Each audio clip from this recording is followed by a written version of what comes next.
Oke, kita masuk ke part yang kedua, teman-teman. Karena ada satu dan lain hal saya nggak pakai kamera saya ya. Oke, jadi nanti teman-teman lihat aja di layar supaya nanti lebih fokus. Karena kalau misalnya lihat muka saya mungkin nggak fokus. Oke. Nah, di part kedua ini kita akan bahas tentang WordPress secara keseluruhan ya, teman-teman. Karena biar bagaimanapun juga nanti disinilah teman-teman akan bekerja 90% dari waktu teman-teman dalam pengembangan websitenya teman-teman ini ada di dashboard WordPress kayak gitu kurang lebih. Nah, nanti ada apa aja di dashboardnya, fitur-fitur apa aja yang bisa teman-teman gunakan dan seperti apa dashboardnya, kita langsung aja masuk ke videonya ya. Oke, di part yang pertama kita udah bahas tentang hosting dan domain ya teman-teman ya.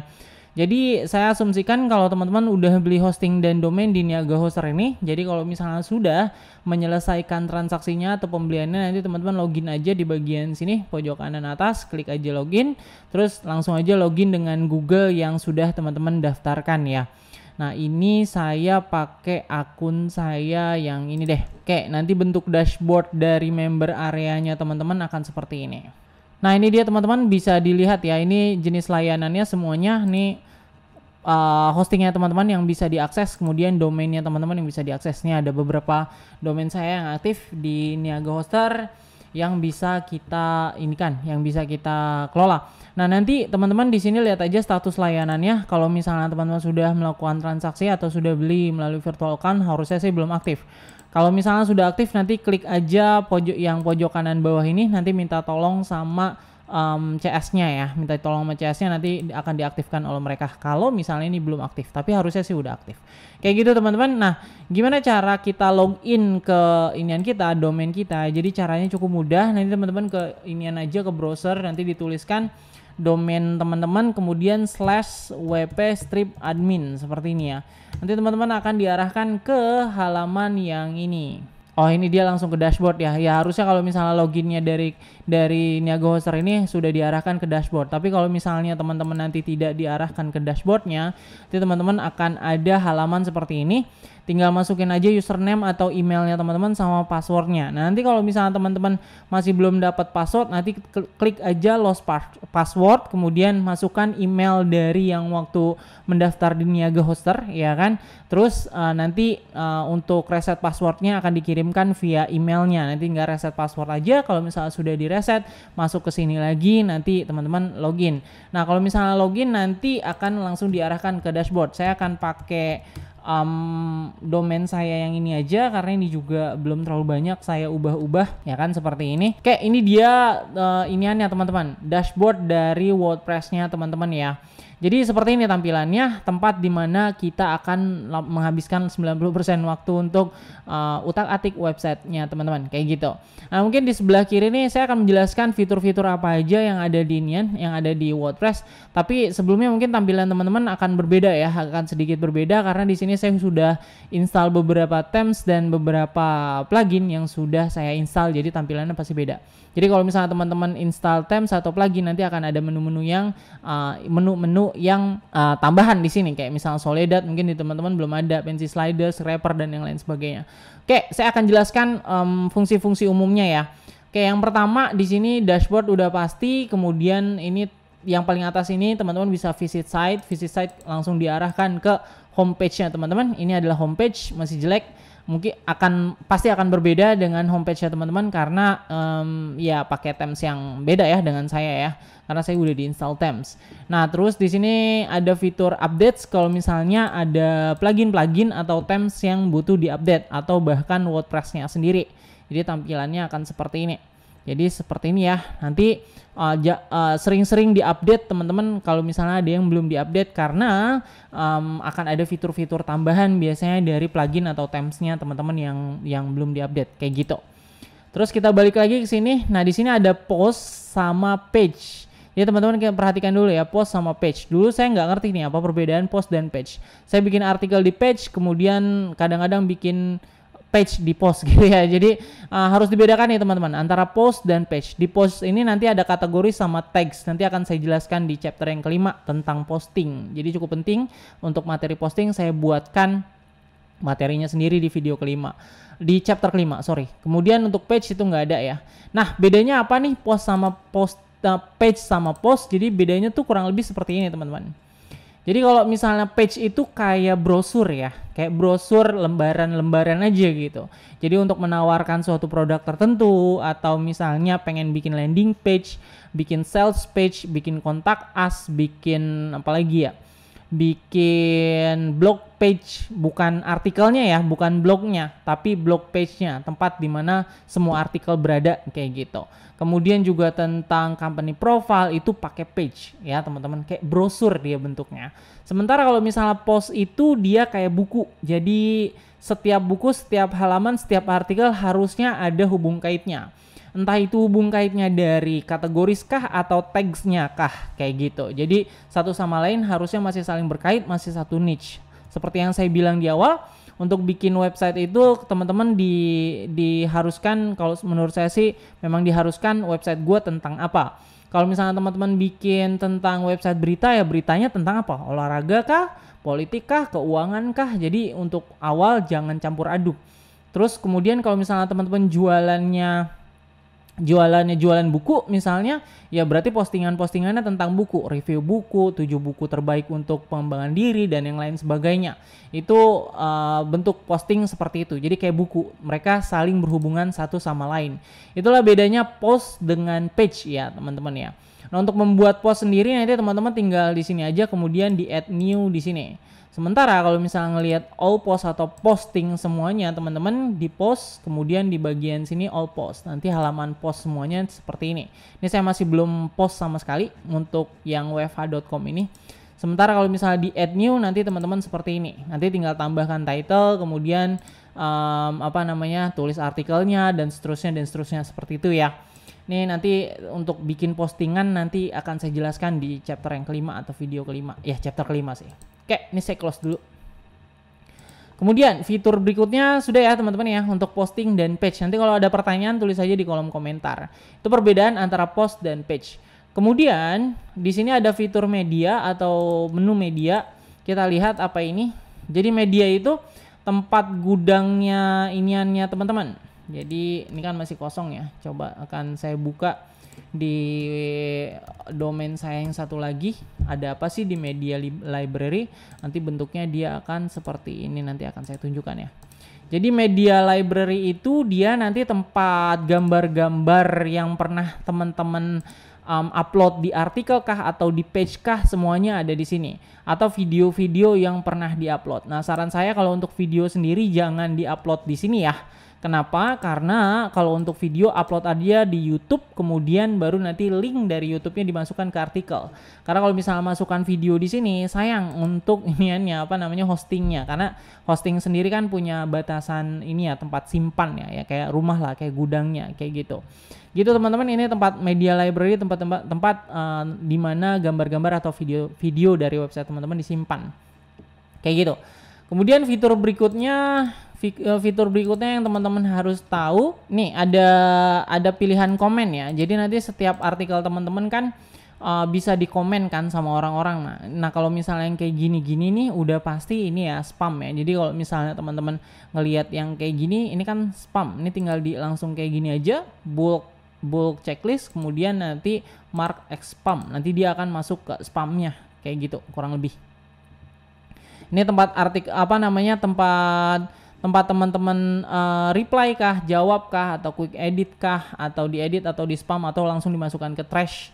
Trash itu tempat sampah, dimasukkan ke tempat sampah aja untuk komentar-komentar yang nggak guna kayak gini. Ini saya masih belum cek sih sebenarnya. Jadi teman-teman poinnya paham. Jadi teman-teman nggak perlu cek satu persatu di postingannya ada komen apa, tinggal dilihat aja di sini kayak gitu ya. Kurang lebih seperti itu untuk fitur komen. Untuk portfolio teman-teman nggak perlu diperhatikan. Kemudian yang cukup penting nih, nanti kita akan lihat di appearance ya teman-teman.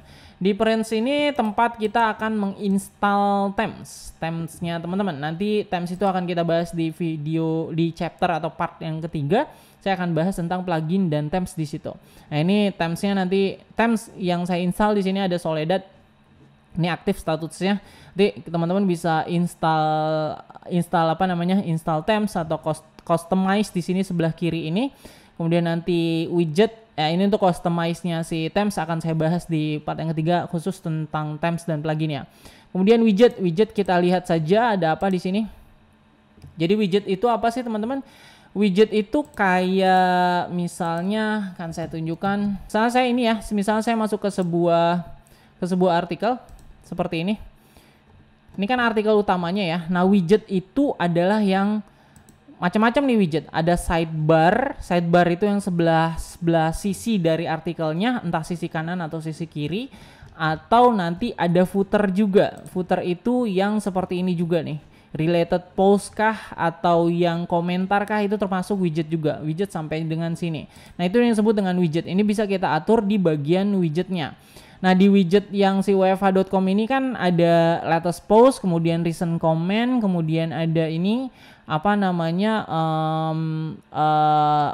sosial media, kemudian sama iklan. Nah, terserah teman-teman mau masukin apa di widgetnya teman-teman. Ini main sidebar left ya kan. Kemudian di sini ini main sidebar. Ini main sidebar. Sidebar itu yang sebelah kanan atau kiri. Kemudian ada footer. Footer itu bagian bawah. Footer kolom 1, kolom 2, kolom 3, kolom 4. Nah, di sini harus kita lihat ya, harus kita perhatikan bahwa masing-masing themes itu memiliki widgetnya masing-masing. Jadi kalau misalnya teman-teman lihat di sini widgetnya saya ada banyak karena saya pakai Soledad. Soledad itu dia cocok untuk news ya, untuk news website. Jadi dia pasti akan banyak nih untuk sidebarnya, mau kanan, mau kiri, mau footer. Di footer pun ada 4 biji gitu ya. Tapi ada themes yang memang dia nggak banyak gitu, simple aja bentuknya, cuma mempertontonkan artikel aja. Dia nggak mau ada kiri kanan atas bawah kayak gitu sih. Jadi beda-beda untuk widget. Jadi poinnya teman-teman paham ya apa itu widget. Oke, dari widget teman-teman sudah ya, dari appearance ini udah paham menu-menunya. Kemudian di sini tadi widget kita bahas, kemudian kita bahas menu ya teman-teman ya. Nah, di bagian menu ini ada apa? Jadi bentuknya seperti ini. Jadi kalau misalnya saya buka Mahir Ngiklan, oke, saya balik lagi ke Mahir Ngiklan ya. Di Mahir Ngiklan di sini menu itu posisinya bagian atas nih teman-teman. Home, bisnis online. Bisnis online ada sub menunya saya bikin, kemudian belajar iklan ada sub menunya, sosial media ada sub menunya, sama blog kayak gitu. Nah, ini menu-menu ini diatur di mana tadi ya? Di bagian appearance, kemudian di menu kayak gitu. Nah, ini kan menu name-nya ini kita bisa namakan kalau misalnya kita mau tambah menu lagi kayak gitu ya, menu untuk kita tampilkan. Jadi nanti teman-teman bisa bikin beda-beda nih. Misalnya menu di homepage itu kayak apa, kemudian menu di postingan kayak apa, kemudian menu di apa ya, di handphone kah kayak apa, bisa diatur dari sini teman-teman. Nah, untuk cara ngaturnya atau tambahkan kurangnya gampang. Jadi di sini yang bisa teman-teman jadikan menu itu macam-macam. Ada page, di sini saya akan inikan dulu. Ada page, ada post, ada landing page tertentu. Kalau misalnya teman-teman bikin landing page, kemudian ada custom link kayak gitu ya. Custom link itu bisa bikin WhatsApp kah atau apalagi ya, custom link atau ke page tertentu kah kayak gitu. Kemudian bisa juga berdasarkan kategori kayak gitu ya. Kemudian juga bisa berdasarkan format kayak gitu. Macam-macam, sekali lagi ini beda-beda masing-masing themes. Nah, tapi secara umum ada page, post, kemudian custom link, kategoris. Itu yang paling umum ya.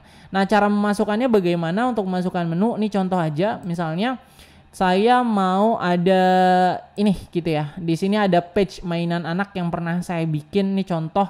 Kemudian saya tambahkan ke add menu. Nanti dia akan muncul di sini nih, mainan anak. Nah, nanti misalnya menunya pengen tampil di mana? Tampilnya di bagian depan deh kayak gitu. Ini teman-teman tinggal di drag and drop aja. Misalnya saya mau tampil di samping home. Nih nanti tinggal di save aja. Yang pojok kanan bawah di save. Nah, nanti dia akan muncul di bagian menunya. Seperti ini ya, home, mainan anak, bisnis online, seperti itu. Ini sesuai dengan apa yang sudah kita atur. Ini kita delete aja dulu. Oke, sebelum saya delete, nah misalnya yang page yang baru atau menu yang baru nih saya mau jadikan sub menu kayak gini nih. Bisnis online, sub menunya afiliasi, dropship, copywriting, dan lain sebagainya. Misalnya ada menu yang baru saya mau jadikan sub menu dari menu yang lain. Ini teman-teman tinggal digeser aja ke kanan sampai dia condong ke kanan. Ini tinggal di save nanti. Oke, kalau misalnya sudah di save, ini kita reload, nanti dia akan muncul sebagai sub menu gitu ya. Nah, ini dia mainan anak seperti itu ya. Jadi cukup mudah ya.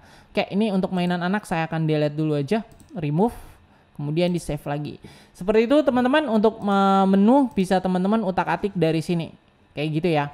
Kemudian di menu appearance ini nanti ada starter template, itu teman-teman pasti belum ada karena saya dapetnya dari ini ya, dari plugin ini. Kemudian udah, nanti yang paling penting sebenarnya ada di customize ya. Oke, nah customize, untuk customize themes nanti akan saya bahas di video part yang ketiga. Oke, ini menu yang appearance, kemudian kita masuk plugin. Jadi untuk pengertian dari plugin sendiri teman-teman, plugin itu sebenarnya kan website kita sudah jadi apa adanya gitu ya. Nah, plugin ini kita kayak masukin fungsi-fungsi tambahan. Jadi kalau misalnya kita buka, kita buka aja install plugin. Misalnya teman-teman mau nambahin fungsi jualan atau toko online. Nah, nanti tinggal tambahin tuh plugin yang memang berfungsi untuk jadiin website teman-teman sebagai toko online. Atau misalnya gue pengen plugin untuk cepetin website. Nanti ada lagi WP Rocket namanya, kemudian juga ada Lightspeed Cache kayak gitu-gitu ya. Nah, itu fungsi dari plugin, yaitu fungsi tambahan untuk website WordPress-nya teman-teman. Untuk nambahin plugin cukup mudah, tinggal di add new aja. Nanti teman-teman ada 2 cara untuk nambahin plugin ya. Bisa di-upload plugin dari sini teman-teman, kemudian teman-teman ambil dari PC-nya teman-teman atau laptop ya teman-teman, atau teman-teman bisa cari sendiri di library-nya WordPress yang sangat banyak sekali untuk plugin. Untuk plugin apa aja yang khusus wajib dan kudu teman-teman install, nanti akan kita bahas di part yang ketiga tentang plugin. Kayak gitu. Sudah. Kemudian ini ada menu user teman-teman. User itu siapa aja yang bisa akses ke websitenya teman-teman. Ini ada, saya sendiri ada 2 ya untuk user. Nah, nanti teman-teman bisa tambahkan user baru. Saya nih ditambahkan add new gitu ya. Add new, nanti username apa, emailnya apa. Ini yang wajib dan harus diisi. Ini yang ada tanda required-nya. Untuk first name, last name nggak usah, website nggak usah, kemudian tambahkan password. Nah, yang paling penting di sini nih, role-nya mau jadi sekedar subscriber kah, kontributor kah, author kah, editor kah, atau administrator. Seperti itu ya teman-teman. Ini mereka masing-masing beda-beda untuk fungsi-fungsi dari iniannya, dari role-nya kayak gitu ya teman-teman. Ini cara menambahkan user kayak gitu. Nah, untuk profile nanti bisa diubah juga di sini profilnya dari teman-teman, first name, last name dari user yang teman-teman gunakan ya pada saat login sini. Kemudian untuk profile picture-nya juga bisa diganti atau password juga bisa diganti untuk dari menu user ini. Kayak gitu teman-teman. Nah, sekarang kita masuk ke menu yang tools-nya ini tools-nya ini yang cukup penting itu cuma import sama export. Jadi import sama export ini, import kalau misalnya teman-teman pengen, misalnya teman-teman udah ada website yang udah jadi ya, kemudian pengen pindah ke website yang lain. Jadi website yang udah jadi tinggal di backup, kemudian nanti tinggal di import ke fungsi import ini. Untuk export sendiri, kebalikannya, misalnya website ini udah jadi tapi teman-teman mau ganti domain, nanti tinggal diekspor aja, nanti dimasukkan ke domain yang baru seperti itu. Tapi jujur saya nggak pernah pakai sih tools ini karena ada cara yang lain kayak gitu yang pakai cPanel dan lain sebagainya. Poinnya seperti itu. Nanti kalau misalnya teman-teman nggak tahu gimana cara menggunakan import dan export, seperti biasa tanya aja CS-nya, nanti mereka akan banyak sekali tutorial untuk import export dari website WordPress seperti itu. Nah, di bagian sini nggak terlalu penting ya, bagian tools. Nah, yang cukup penting ini di sini ya teman-teman, di setting ya. Ada beberapa yang perlu kita bahas nih di setting dan settingan dari websitenya teman-teman seperti apa. Yang pertama general, kita buka dulu ada apa di sini. Oke, di bagian general ini ada site title-nya, kemudian tagline dari websitenya teman-teman. Kemudian WordPress address yang tinggal diisi aja halaman websitenya teman-teman kayak gitu. Administrator email address harusnya sih sudah terisi sendiri. Kemudian membership, anyone can register, ini nggak usah dicentang karena nanti orang-orang akan banyak orang yang bisa membuat usernya sendiri. Jadi membership hanya untuk admin aja yang bisa bikin user. Nah, terus gimana kalau misalnya websitenya mau jadi website e-course? Nah, itu beda lagi ya. Nanti lain kali mungkin kita akan bahas website e-course seperti apa. Kayak gitu. Nah, ini tinggal diatur aja time zone-nya kalau Jakarta sendiri UTC plus 7 ya, Indonesia ya. Untuk waktu Indonesia Barat UTC plus 7. Kemudian date format atau format dari tanggal seperti apa. Format waktu, kemudian nih udah tinggal di save aja kalau misalnya ada perubahan. Kayak gitu. Nah, kemudian yang cukup penting lagi di sini kita cek untuk menu writing. Nah, default post kategori, jadi nanti pada saat teman-teman ngepost itu kan kita akan setting kategorinya apa, kayak gitu ya. Nah, tapi kalau misalnya teman-teman belum checklist dari kategori dari posting tersebut, dia secara otomatis akan masuk ke uncategorized kayak gitu ya. Kemudian di sini nggak ada yang penting, itu aja yang penting. Nah, kemudian yang berikutnya di sini kita di reading, ada apa di sini kita lihat. Nah, ini dia. Untuk homepage-nya apa nih? Homepage-nya bisa kita pilih ya. Kita bisa pilih kalau misalnya kita bikin page sendiri, berarti di sini teman-teman pilih static page kayak gitu ya. Kemudian kalau latest post, teman-teman pilih yang latest post, itu postingan terakhir akan menjadi homepage-nya teman-teman. Homepage itu ya mahirngiklan.com yang tampil di halaman awal. Ini halaman muka istilahnya, homepage ya. Inilah homepage-nya teman-teman, bisa teman-teman atur di sini. Post page-nya teman-teman bikin untuk iniannya post page kalau misalnya orang-orang ngeklik menu di blog nih misalnya ya. Nih kalau misalnya ngeklik menu blog, dia akan muncul ke post page. Ini adalah post page nih, tempat berkumpulnya artikel-artikel teman-teman kayak gitu ya. Ini post page. Ya, post page-nya. Blog page shows at most 10. Jadi kalau misalnya teman-teman masuk ke blog ini, dia akan muncul berapa artikel kayak gitu di sini. Sudah cukup, jadi nanti tinggal di save change aja. Nah, discussion nggak usah, media nggak usah, permaling yang cukup penting. Kita masuk ke permaling ya teman-teman ya, menu permaling. Permaling ini saran saya teman-teman pilih yang post name yang ini ya. Kenapa nih? Apa maksudnya? Jadi kalau misalnya teman-teman masuk ke sebuah post nih, nanti teman-teman akan bikin postingan kan. Permaling itu yang bagian atas nih teman-teman ya. Jadi mahirngiklan.com/ nih judulnya, post name-nya. Jadi ini saya kan pakai post name ya. Jadi ini post name-nya. Kalau misalnya teman-teman pakai day and name, nanti munculnya mahirngiklan.com/ 2023 /bulan /tanggal /baru judul dari postingannya teman-teman. Kenapa saran saya pakai yang ini? Karena ini akan sangat jauh lebih simpel kalau misalnya kita mau mengoptimasi mesin pencari dari postingannya teman-teman. Karena kan di Google juga akan ngelihat dari judul postingannya. Jadi kalau misalnya ada angka-angka di sini yang nggak relevan dengan apa yang dicari orang, biasanya sih akan agak sulit. Walaupun sering juga sih saya nemuin yang postingannya bentukannya seperti ini. Tapi menurut saya akan jauh lebih simpel kalau misalnya langsung ke sampel post aja. Itu permaling ya teman-teman ya. Nah, itu aja teman-teman yang perlu perlu disetting, dan itu aja menurut saya yang perlu teman-teman pelajari dari dashboard WordPress ini. Dan sekali lagi di sinilah tempat teman-teman akan berkutat dengan WordPress atau dengan WordPress atau websitenya teman-teman kayak gitu ya. Jadi jangan takut bereksperimen, ya klik aja, nggak usah takut rusak, karena kalau misalnya terjadi kenapa-napa nanti akan bisa di-restore sendiri kalau misalnya teman-teman langsung hubungin CS-nya. Nah, makanya nanti akan ada plugin yang cukup penting yang akan saya bahas di video di part yang ketiga ya. Di situ ada plugin untuk backup juga. Kita lanjut ke part yang ketiga ya.